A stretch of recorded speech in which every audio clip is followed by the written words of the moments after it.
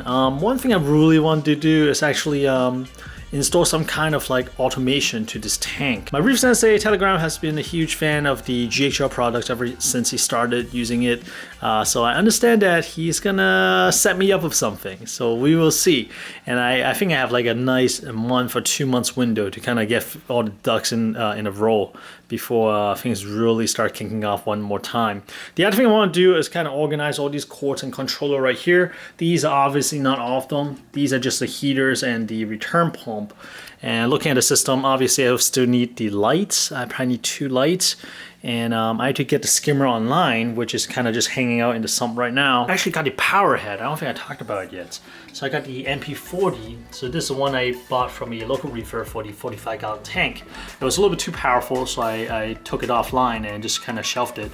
But now it's back in operation. It fits beautifully in a 145-gallon tank. This is wonderful. So I may add one more of the MP40. The other thing I'm toying with for this build is some kind of auto tester.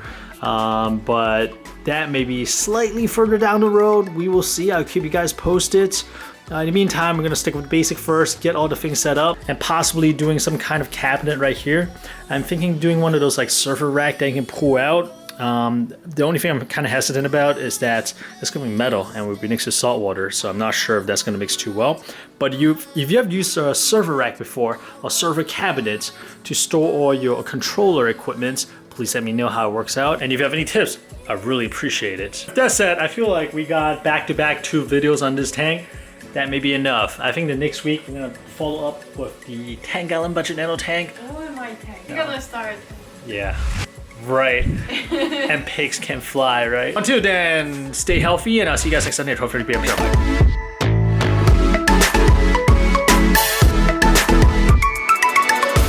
He doesn't care.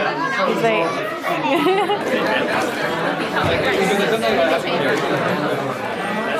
No, I think